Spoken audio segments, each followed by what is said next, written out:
U.S. Secretary of State Marco Rubio said Friday that the United States may need to move on and end its efforts if the war in Ukraine cannot be ended.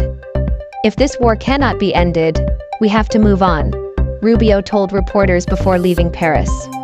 We have to decide in a matter of days whether this is possible or not.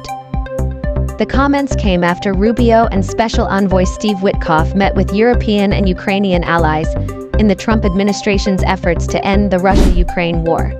The State Department said the broad outline of a peace plan proposed by the U.S.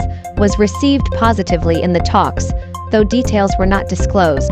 Rubio also reportedly presented the same proposal to Russian Foreign Minister Sergei Lavrov.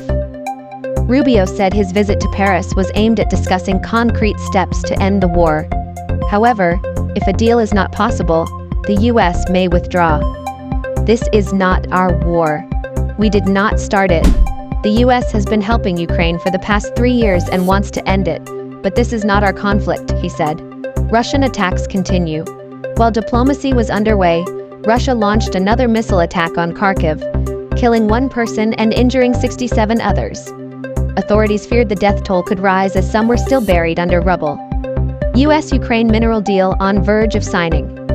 Amid the tensions, the U.S. and Ukraine are moving closer to agreeing on economic cooperation. Ukrainian Economy Minister Yulia Sviridenko announced the signing of a memorandum of understanding as a first step toward an economic partnership agreement and the establishment of the Ukraine Reconstruction Investment Fund.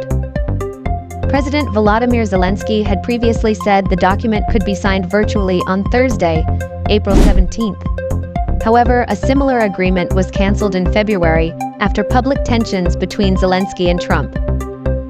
Technical talks are continuing in Washington to finalize the deal before it is ratified by the parliaments of both countries.